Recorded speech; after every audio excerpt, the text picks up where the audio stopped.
Hello and welcome back to another episode of The Lazy Entrepreneur. I'm your host, Sam Priestley, and as always we're joined by my lovely co-host, Emma Priestley. Hello! Emma, I thought the subject I got today would be a good podcast to follow on from the last one we did, where we interviewed you about going around different places in London and going in without any idea what you were doing, trying to speak to the manager and then trying to sell them our gin. Yep. Because what you were doing is you were having a great day just by being naive and approaching these top restaurants that perhaps if you're following the best practices, you would have been told was a stupid idea. Yeah, definitely. So that's what I want to talk about today, the power of naivety and not knowing everything and going in being a bit oblivious and breaking some of the rules. I thought this would be another good one to do because on episode 34 about following the crowd, when to follow the crowd and when to do your own thing, I said something on the lines of, you should learn the rules first before you can break them, or you should learn the rules so you can break them. Did you? Yeah, I know. Well, that is too simplistic, because it is true, it is worth learning some of the rules so you can break them. But how do you draw the line of when you've learned enough of the rules? It's not like you went in there with no idea of the price you're going to sell it or something. No. It wasn't like you went in there and you asked the waitress if you could sell her the gin. Yeah. Like you weren't completely naive. You kind of learnt the rules. You knew the questions to ask. You went in knowing that you wanted to know who their distributors were. Yeah. You knew kind of the common problems that they might have, but you just didn't really know the best practices or what the appropriate way it is to approach the owner of a posh restaurant. Yeah. So I think this is kind of where we want to talk about, like, how do you draw the line then between doing loads of research and learning what the rules are and just going for it and just being naive and diving straight in. Because it's very easy to take that learning of the rules too far. In episode 34, I said, learn the rules before you can break them. But you can definitely get what's called analysis paralysis by spending all your time researching and learning the rules and then just never actually going for it. Yeah, because the more rules you learn, the more it puts you off making the first move. Yeah, because the more you get told there's a certain way of doing it, the more scared you get about breaking that certain way. I've definitely been put off ideas by over-researching things, and I get contacted by people all the time asking about potential problems that could happen to their business, which are so far down the line or so niche that you're like, how do they even know these problems exist in the first place? Yeah. They've just looked into it way too much. A lot of the early podcasts we did, I spoke a lot about just getting started, just going for it. And that kind of ties in with this. But I want to take it a little bit further and talk about, it's not just about getting started, it's about there is a benefit to not knowing everything. Yes. There is a benefit to being naive. Let's talk about them. Let's talk about a few of the benefits of being ignorant and being naive. So I think the main one is that you don't fall into the trap of thinking there's only one way of doing things. Because to be an entrepreneur, you've got to be a risk taker and creative and trying things that other people haven't done. And if you just follow the rules, if you learn too much about something, you're going to end up thinking that's the only way to do it. Whereas if you go in not knowing the rules and then breaking them by accident, you might then accidentally stumble across a better way of doing things. But also there's reasons behind, for example, having to be creative. So creative with budget, creative with time, doing things a bit differently, because ultimately you're not setting up a huge, great big corporate company with lots of staff, lots of investment and lots of time. You're a startup, you're trying to do things quickly and therefore you need to be creative. Yeah, exactly. You're not going to beat those people at their own game. Yeah. If you're going to beat a big corporate company with lots of money and lots of employees at doing exactly what they do in the exact same way, you're going to lose because they're the best in the world at that. And They spent forever becoming the best in the world at that. You've got to become very good at doing something different or something they can't do. Yeah. And that's it. You might stumble across a unique approach that works better. So that's the main reason, the main benefit. But then the most obvious benefit is that you just get started quicker. If you don't have to research anything, you can start tomorrow. Yeah, start making some money. Start making some money, or start putting your ideas into the real world. Yes. It doesn't matter how many people you focus group and say, oh, do you think you might want to buy this in 6 months' time when it's ready? The best way to know someone's going to buy is to stick it in their face and ask them if they want to buy it. Yeah, I mean, a good example of that is our first batch of our gin. We could then test the market to see if customers liked the gin, and if they didn't, we could then potentially change the branding, change the recipe. We weren't locked into selling hundreds of thousands of bottles in the first month. Yeah. And if people didn't like it, we wouldn't have lost any money, because Exactly. pretty much all we put in would have been recuperated by selling that first batch. Exactly. Yeah, like the cost of failure when you dive straight into something, provided you do it smartly, isn't that high. Similar to starting this podcast, I'm still now, before recording this episode, we wandered around the house for about 10 minutes trying to work out the acoustics in different rooms, because I'm still trying to work out how to make this podcast sound good. We're down to this will be episode number 35, I think, plus bonus episodes. I think it'll be the 42nd episode I've recorded, and I still don't really know what I'm doing. But if I tried to work all that stuff out beforehand, I'd only be getting started now. Yeah. And I think that kind of leads on to the next thing, is that you're probably going to underestimate just how hard it is going to be, whatever it is you're starting. Rob Rodriguez, in his interview on Tim Ferriss, he's a film director, he said something that really struck with me, and that was that it's not his job to tell you how hard it's going to be. You're going to find out that yourself along the way. It's his job just to encourage you to start. Yeah. And I think that, like, everything I've done has been harder than I thought it was going to be. But if I knew that to begin with, then I probably wouldn't have got involved in the first place. Yeah. Like, this is the lazy entrepreneur. Most things I'm doing are because I think they're going to be easy. But you need that naivety, you need that optimism, you need that energy to get things off the ground. The more that you potentially research, the more that you talk to particularly negative people around you, the less likely you are to actually make the first move and start the business. Well, that's it. The other word for cynical, negative people are realists. Yeah. And as I say, we understand the reality of life, that things are really difficult. Well, not many realists ever create anything amazing. It's all those naive people who get going, get halfway through and think, well, I've come this far already, I might as well continue. But there's definitely an optimism associated with being naive, isn't there? Well, I think that's it, is I'm not naive into thinking that things are going to be really difficult when in fact they're really easy, because that's not how it works. Things are hard. I'm naive in that I think that I can do something and it's going to be easier than it actually is. But that's not the case. And that doesn't even mean it's not worth doing. And in fact, like, the most fulfilling things I've done are some of the hardest. Yeah, and I think there's something in being an entrepreneur, you love the challenges and you love the learning opportunities. And that's one of the highlights of setting up that individual business for you. And I think then the businesses that I'm most proud of are often the ones that have been harder. So my most profitable business is a table tennis business where we make table tennis bats. And I don't brag about that at all. I don't really tell people about that much. I tell a lot more people about the gin. Yeah. Because I'm more proud of it, because I think it was more an achievement to do. And it's been harder. The coffee shop. And the coffee shop made no money. I'm still very proud of it. Yeah. Because it was really hard, and by doing it, I achieved something. That's another good segue, because the coffee shop, you could put it didn't fail, but it didn't make any money, so that might as well be a failure. And that's the other thing about being naive and just starting something. Even if it doesn't work out, there's often still value in it having been done. Definitely. Or if it hasn't gone the way you've wanted it to, it's been a gateway into something else. Yeah, it could be that you've met some new people along the way, or potentially people you could work with on future projects. I've been thinking about you getting into your marketing work, your freelance marketing work, after you quit PwC. So I remember when you were thinking about what you were going to do if you quit. So Emma used to work for a big accountancy firm, PwC, in London. She worked in marketing there. And I was trying to convince her to quit a job and come travelling with me for indefinitely, and create her own business.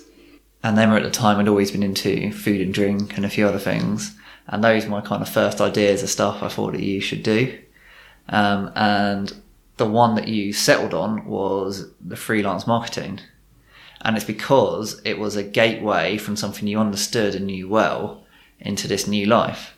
Definitely. And so you went off and you did the freelance marketing, you did it for 2 years or something like that, and then eventually you then transitioned from there into doing stuff actually you're much more passionate about. Yeah, food and drink. Food and drink, yeah. But if it wasn't for the kind of naivety of having this like gateway that you could go into, I'm already good at marketing, I come from a very procedure first, it's going to be fairly straightforward for me to get freelance contracts, you probably wouldn't have taken that move, which even though you stopped doing now, has now led to a totally different and much better life than what you were living before. Yeah. And it probably was, because I was probably telling you how you could definitely make it and it'll be quite straightforward. Yeah. And then it probably turned out to be a lot harder and a lot less fun than you expected. Well, it's interesting, isn't it? Because really for me, going into freelance marketing was to change my life. And if you hadn't have had that option, would you have ever had the confidence to leave the corporate job? No way. No, I don't think so. And I think the other thing about that is that the people around me at the time, before I met you, wouldn't have been very supportive of me effectively quitting my corporate job and becoming a freelancer or creating a startup. I wouldn't have had that network. Yeah, I think that's kind of what I'm trying to say, is that their vision for you was probably quite close to reality of what freelance marketing was. That it wasn't a career ladder, like it probably wouldn't go that far. It'd be quite hard work to get clients. You'd have to deal with a lot of the hassle that you'd have to deal with. You go from very stable income that you were giving up all these things for this thing that probably they didn't consider worth that much. But actually, that step you took isn't where you ended up. That is the first step, which then led to you making gin. Yes. Or doing something actually you're much more passionate about and is much different. Yeah, definitely. So they're thinking themselves, they're realists, they're right, but that's because they didn't see the full picture. Like that first one could have failed completely. You could have spent 6 months working on it, spent 6 months travelling, and it failed, but then moved on to something else completely different that would have worked. That doesn't mean the first thing wasn't worth doing. Yes. Because it was that stepping stone out of the thing you were currently in. Yeah. So what are some of the examples from your businesses the advantages of being naive? Good question. I actually had written some down, but I've deleted them all, so let me undo that. We just talked about you deleting everything. You were like, I don't delete things. Oh, I've got a few. Writing a book. I wrote The Expert in a Year table tennis book. I was very naive about that. I didn't think it'd be particularly hard. It was really difficult. We went to see a publisher who told us that it wasn't worth doing and that our what the idea wasn't worth doing, or no, so the idea was okay. He just told us it was we hadn't done the ABC that you're meant to do when publishing a book. Said, your title is in the passive voice, that's bad. And I didn't really know what a passive voice was at the time. I still don't really know. A bunch of other things. He's like, who's your target market? What about this? What about that? And we didn't really have that many answers. They said, I don't think you should continue with this book as it is. Maybe write a different book or spend a lot more time changing this book and then you should publish it. And we kind of went away from that meeting a bit downtrodden. And we thought, because we kind of did a first draft, which took us ages. We spent months and months on this. We kind of walked away and we're like, well, what should we do now? Should we spend another 6 months trying to change it into the book that this expert has told us it should be? Or should we just carry on what we're doing and do it anyway? And we did. We did speak to a few different publishers about it, but eventually decided we'd publish it ourselves because we knew we had an audience already who was interested in the subject, which was this year playing table tennis and how you learn skills and things like that, who we knew would buy it, and we'd done a lot more by self-publishing. So that was one way a bit naive. We launched it and, it's got very good feedback. Well, it's very personal, isn't it? It's written very much from the heart and from the ups and downs of the year. Yeah, it's a very niche, weird book, but people like it. It's got good reviews. How many have you sold? Good question. Roughly. I think about 5,000, something like that. That sounds pretty good. Yeah, well, we average about £3.50 or something like that a sale. Per book. Yeah. Whereas I think if you go down a publisher's route, you earn about 50p. Yeah. So that was something where we were a bit naive. We were a bit naive going in, and then we wrote the book, and then we were a bit naive about where to go from there, and we published it, and it's a bit of a success. I mean, books aren't a great way to make money because you only earn about £3.50 from each person. And nowadays, where your markets are so small, that's not really great. No, but I think there is something in a book that kind of shows that you are professional. Yeah, well, that's it. To people that don't know anything about the topic. You know, now we can say that for a year or 2 years, we've been the bestseller in the best-selling table tennis book that there is. Yeah. It's not a very big market, but we are the one best-selling table tennis book. Which then helps to sell more bats. Which then helps add our credibility to our credentials. Yeah, there's loads of good things about it. I mean, starting the blog, that's a little bit naive. Starting the table tennis business, that was a bit naive. So what was naive about starting the blog? It's naive to think that... Your thoughts are worth... I mean, that's probably a less naive one, because I didn't think it was going to make any money. But yeah, naively optimistic that there's any value to what I have to say. Yeah. I think that's it. Because most people would say, well, you don't know how to write. You did study computer science. You don't know what you're talking about. Don't know what you're talking about. Yeah, and what's your... All valid points, but... You know, learning to write was one of the reasons I did the blog. And it's something I got a lot better at. Actually, yesterday, so my dad is a retired neuroscientist, and he's writing a children's book at the moment, or a coffee table book about with pictures he's taken of the brain over his 30-year career. And he's got all captions for it, and he took it to a publisher, and they said, these captions no one can understand, you need to translate them into something that's legible. Yeah. So he went and spoke to a few friends, and all his friends recommended me to help edit that for him. That's so nice. I thought, wow, that's a turnaround from the point where no one would recommend me for anything to do with writing to actually being able to understand something quite complex and turn it into something. What a compliment. Legible. Yeah, I was really complimented by that. Are you going to do it? Yeah, so if he wants to send me anything, that's great. I'll look at that. Something else naive, I think, outside of business was the way we go travelling, where we just kind of plonk ourselves down, buy a one-way ticket to a random country, book 1 night or 2 nights in a hostel when we arrive, and then just work it out from there. Well, I included that in... So I wrote a blog post in 2017 because on the subject of naivety and choosing ignorance, travelling was something I talked about, how I purposely don't look up all the safety stuff about a country because it will terrify me. And I don't want to be... Do you remember when we went to Rio and we were absolutely terrified? And we got there at about like 9 p.m. Yeah. And we got to the hostel, and everyone from the hostel was going out to just have some drinks and just sit by the beach. We were absolutely terrified. I remember like thinking, is it safe for us to walk out the hostel and go to a shop around the corner? Yeah. Then after being there 3 weeks, you kind of like, well, that was ridiculous to be so scared just because everyone had built it up as such a terrifying place. Yeah, we thought we were going to get mugged, and even our people would tell stories, everything gets stolen off you, including your flip-flops. Yeah. But we didn't have any of that. Or meet anyone who did any of that.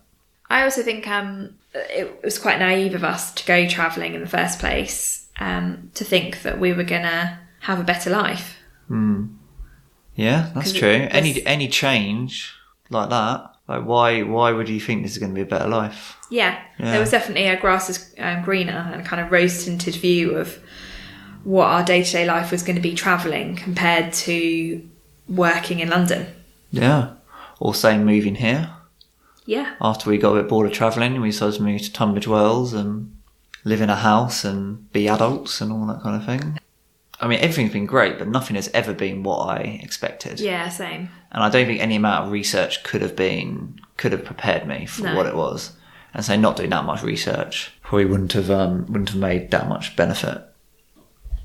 there's a quote that someone told us, was it a week ago or something? Do you remember this? That it's either fun or funny. Yeah. I really like that. Even stuff that goes wrong then produce the stories that you'll tell for another 20, 30 years. Yeah. It's those silly, it's like the stuff that, the disasters.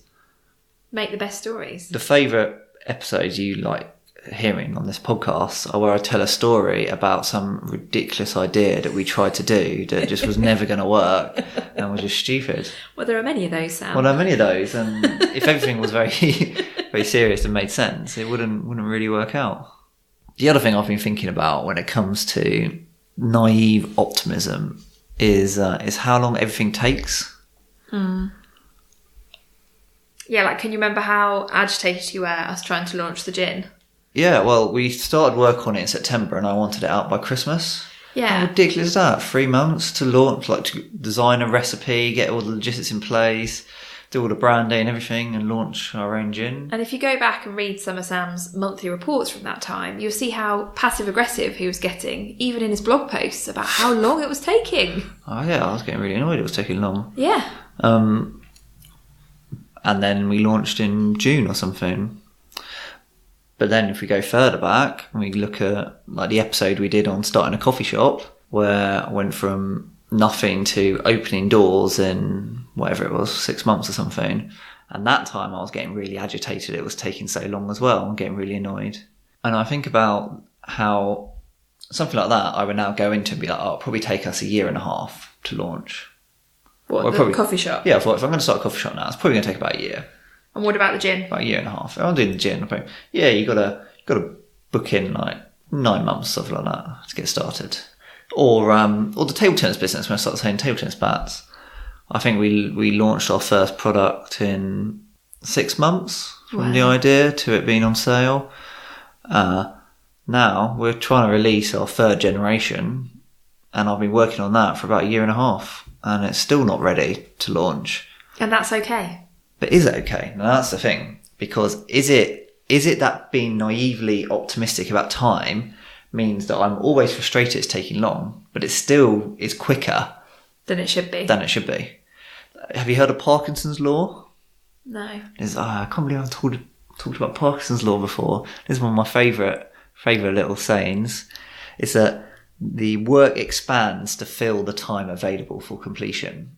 So no matter how long you give yourself to do a bit of work, it's always going to take that long. Yeah. If I give myself 3 hours to write a blog post, I'll write a blog post in 3 hours. If I Yeah. give myself 9 hours to write a blog post, I'll take 9 hours to write a blog post. And then between the 3 hour blog post and 9 hour blog post isn't going to be that much. Yeah. Well, I guess I've learnt that in business as the kind of 80-20 rule, that there's only so much you can do, and then all the extra stuff on top, the 20%, doesn't really add anything, but you tend to spend quite a long time on it. Yeah. I think there's more to it than that. So, maybe that is it. Yeah, I think you're right. That probably is it. So today we got a unexpected deadline of basically we need to have some advert content done by the end of the day. Now this would normally take us 2 weeks or something or more of, approving the copy and making sure the images were okay. Taking the photos. But we managed to get it done in a day, and it looks great. Yeah, it does. Because we had a time limit and the job took that amount of time, because it could not take that amount of time.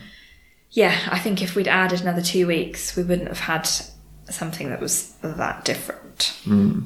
I need a bit more of that naive optimism about how long stuff is going to take, and that frustration when it isn't as quick as I want it to be.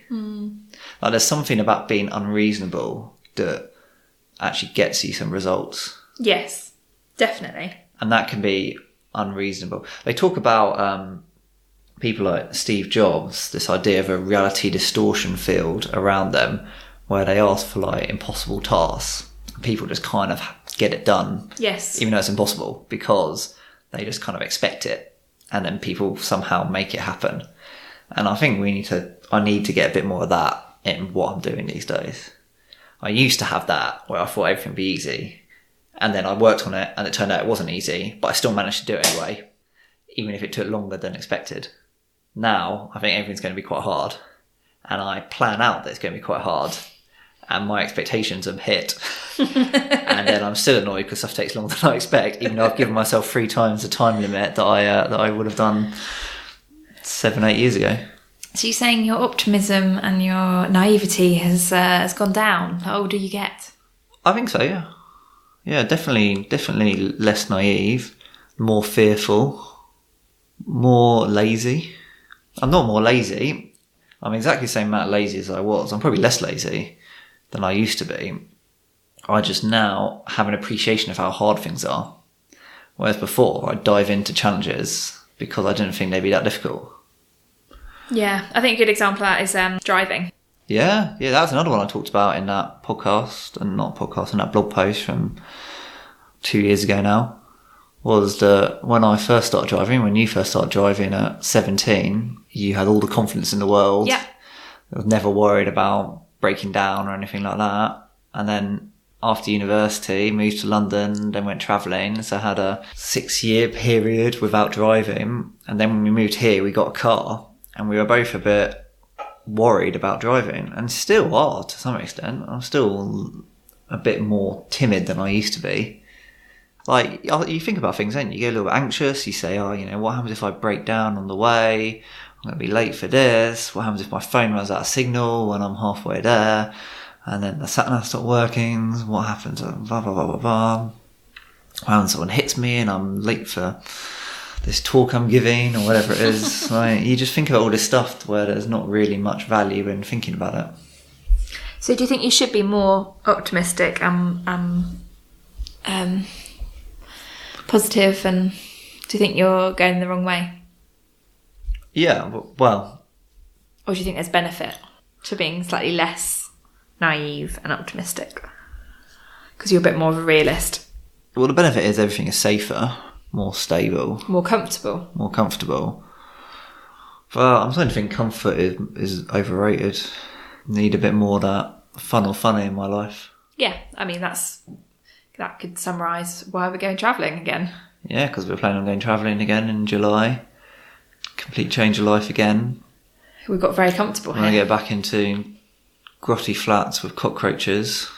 And meeting new people, new challenges, and being a bit more creative and pushing us out of our comfort zone. And same with businesses.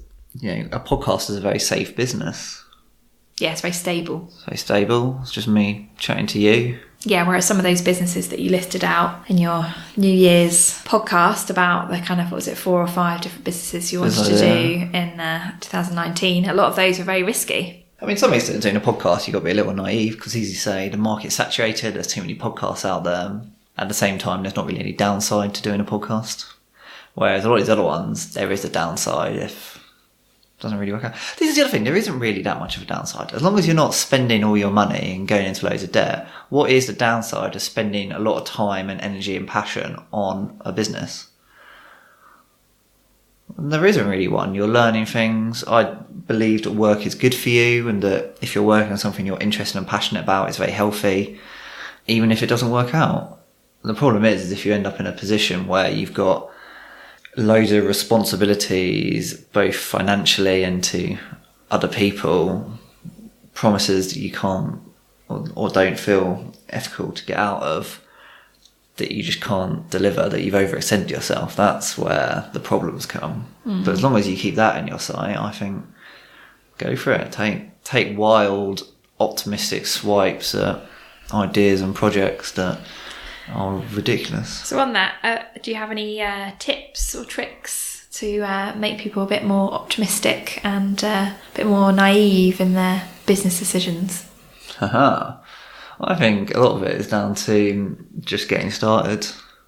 Hear it from me that doing loads of extra research isn't going to benefit you that much at all. There is a certain amount that's worth doing. As I said in the last podcast, which is worth listening. No, 2 podcasts ago, the one about following the crowd or taking your own way. You do need to do some research. You do need to know a bit. I'm not saying go in with your eyes completely closed, but I'm saying that there are diminishing returns from research and learning the rules, and then there is a point where knowing too much is actually bad for you and will hinder you. And then what about surrounding yourself with people that are optimistic and will encourage you when potentially things fail by being naive. Yeah, definitely. Like, if you can surround yourself with people who encourage you and motivate you and are optimistic, as well as people who are wise and can help you out and can then see if you're going too far, if you're entering that phase where it becomes unhealthy, or you're overextending yourself in terms of financially or in terms of your responsibilities. Your health. Or your health, yeah. That's important. I think there is, you know when people like move to London or to Silicon Valley at 20 or 21 and live in a flat share with 17 other people and have no money and eat noodles, there is value to that. Just being around other like-minded people, yes, getting out of where you are, that hunger. But having nothing means you've also got nothing to lose. Yeah. Which there is some nobility, there is some benefit to that.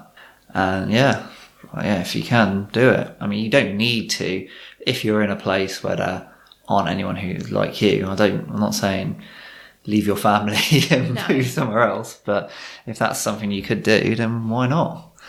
Why not go hunt out other people thinking the same way? Go hang out in the co-working spaces or in the Google cafes where other people starting their own things are. Yeah, I mean, that's, again, one of the key reasons that we're going travelling as well, again, so that we can meet more like-minded people on a day-to-day basis, rather than be the kind of the unusual people in Tunbridge Wells that are working for ourselves, working at home, working in lots of different businesses. Yeah. Oh, there's a fair few entrepreneurs in Tunbridge Wells, but there aren't many digital entrepreneurs. Yeah. Which is something that we'd like to hunt more out. Yeah, we'd like to socialise with, we'd like to swap ideas with. Well, on that note, so hopefully this will be a little call to action for us and also for anyone listening, that there is power to naivety, there is a load of benefits from ignorance, basically. You don't fall into the trap of thinking there's only one way of doing things, and you might stumble across a unique approach that works, a creative way of doing something that helps you stand out from the competition, everyone else doing the same thing. You can also get started much faster. If you're naive and you just dive straight in, then you're going to get going. Then as you get going, you're going to realise just how hard it is. But that's okay. You want to learn that when you're already halfway through and you're not going to quit then before you start and decide never to start in the first place. And finally, that even if what you're doing doesn't work out, it's probably still worthwhile and you're going to learn a lot from it. And it gets you started on a road to doing things a little bit different, doing a bit creatively, doing things entrepreneurially. And on that note, thanks for listening. Sorry it's been a few episodes, it's been a week and a half since the last episode. I've been quite ill and haven't really been able to do anything. And it's also been your 30th birthday. And it's been my 30th birthday, which was awesome. And we launched our new gin, so if you fancy... So you've done quite a lot in a week and a half. I've done a lot in a week and a half. Even though you've been really ill. Even though I think I clocked up 69 hours of ill time in the last week that I would have been doing something productive. Wow. So sorry for that, but hopefully we're back on track now. We'll aim to keep doing 2 episodes a week. And thanks for all your support. If you've got any feedback, email me at hello@samprisi.com. Adios. Bye.